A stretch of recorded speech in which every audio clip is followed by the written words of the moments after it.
So today it is an emotional day, probably for the first time since 2014 where I felt like this after a player has left Newcastle United, which was Johan Cabaye. Newcastle United have sold Allan Saint-Maximin, which is such a shame. There's people on two sides of the coin, but I want to speak a lot about the personal life of Allan Saint-Maximin and whatnot, and speak about his whole career at Newcastle. So any Saudi fans watching, brilliant player on his day. I think he'd be well suited to that league. But let's go to the beginning. So Newcastle signed him in August 2019, same day as Jetro Willems, which I do remember, sticks to the mind and whatnot. Just remembering Maxi just signing. I remember all the news and that. It was so surreal. I remember he was getting linked. He was playing in the Europa League. He scored a brilliant goal in the Europa League that season for Nice, and he was that player where you thought he's too good to be here. Even before he kicked the ball, that pre-season game against St Etienne, he got the fans up and going, and that's one thing about Maxi. He loved the fans. He sat there and loved us for the appreciation we showed him, for the support we gave him, for the memes on Twitter and whatnot. He was the whole package at the start. He really was. Obviously, he had a couple of injuries at the start of his Newcastle career. Nothing absolutely major, but he got injured in that 1-0 win against Spurs, and then he got injured. He got injured again, but then he came back really well. I remember he just couldn't score assist at the start. Got that first goal against Sheffield United, and it was up and lifting. And that 2019 Maxi, when we first signed him, I think was probably one of the best versions of Maxi we've seen. He was unplayable at times. He was so quick and direct, and his sort of players changed, but he was just so direct. He would run with that ball, and he was so fast. We don't really see that from Maxi anymore.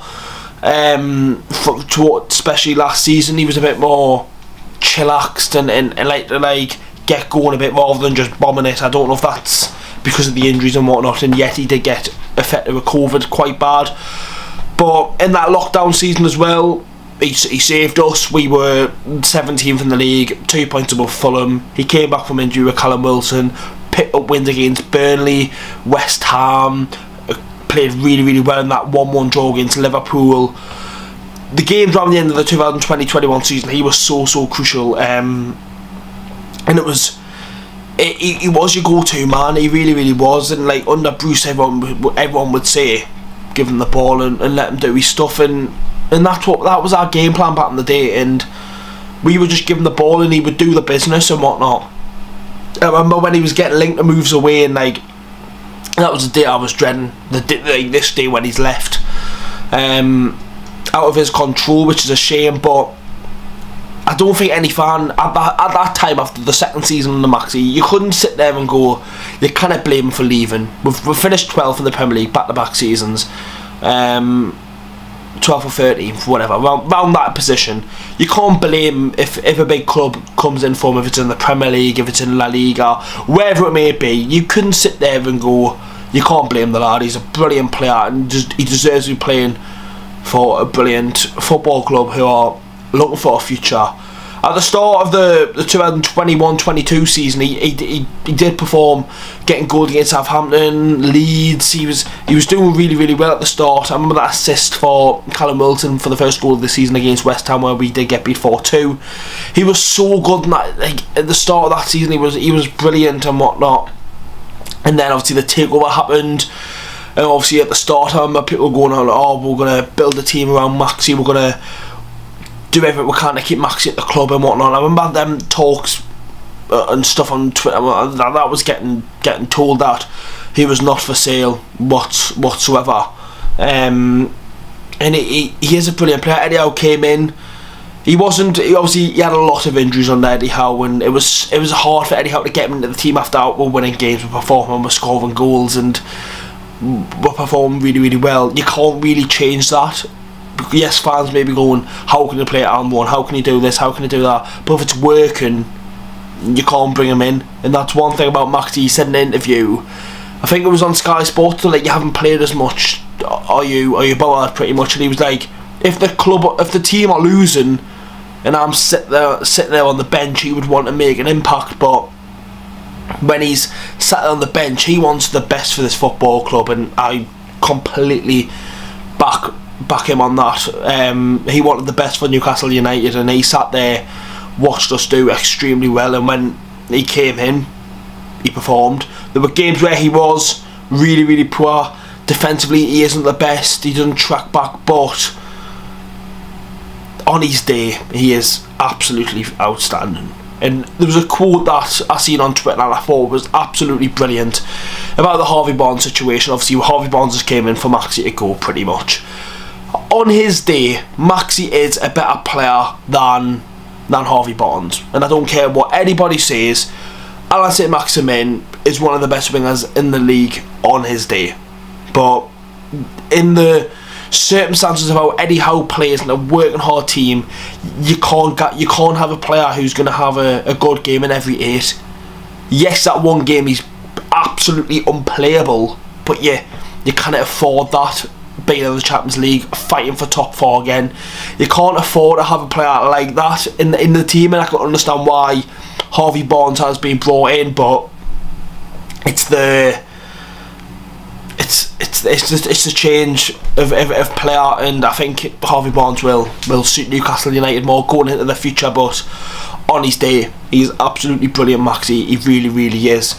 One thing as well that I don't think many fans will sit here and say, there's not many players in Newcastle in the Premier League that will donate to the food banks and support fans and go to places. I remember Maxi was here for 2 weeks. We just got beaten Norwich, and it was the build up to the Spurs game. I think it was on the same day I went to the training ground around that time, and he went there, supported the club, gave the food bank a lot of money and whatnot, and he was there for a couple of weeks, and he couldn't really speak English, in a new country and whatnot, but that set the tone for a person that he is. And he is a brilliant lad.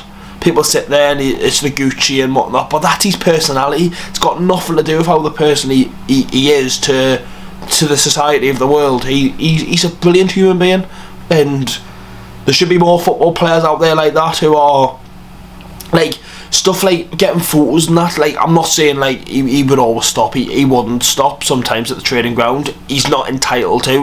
He doesn't have to sit there and stop. But the amount of times he did stop and sign stuff for the players and whatnot, and you could sit there and just say, oh, you're just saying that because it's Maxi. There's players who do it every time, fair enough. But there's been like, it was like the Metro Centre and whatnot, and like posing for photos and stuff like that, and like even stuff like retweeting it on Twitter, and it shows the love. It really, really does. Even little things like he sat there watching Aston Villa, the Aston Villa game, and we drew 3-3, praising Elliot Anderson. I remember when Elliot Anderson sort of breaking into the team, and he sat there and praised Maxi so much for supporting him because he wanted to be like him, he said. And it's mad to think that he's gone.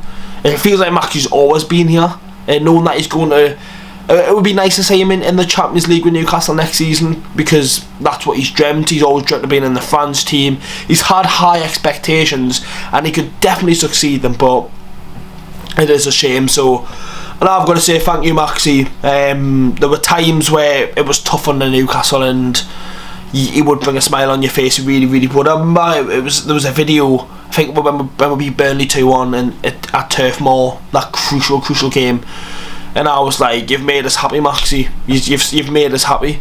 And it just shows the little things like that can be the difference. And honestly, Maxi, thank you very much. You out of the, I think, though, generally the only ever time I've ever had a player on the back of my shirt since 2011 has been Allan Saint-Maximin, and that says something to me. So a massive thank you, Maxi. A brilliant player, a brilliant person, and thank you very much, Maxi. There, you know what, lads, I'll get the shirt now, 2 seconds. There you go, lads, there is the same Maximin t-shirt. Wish it was match worn, but there you go. So everyone from Binksy, from Newcastle fans, thank you very much, Allan Saint-Maximin. I'll sit there and watch you for the rest of your career. My favourite player for years. Thank you, favourite Maxi. Much love and the best of luck in the future. Have a good one. Thank you everyone for watching this little sit down video about Maxi, and I'll see you all in the next one.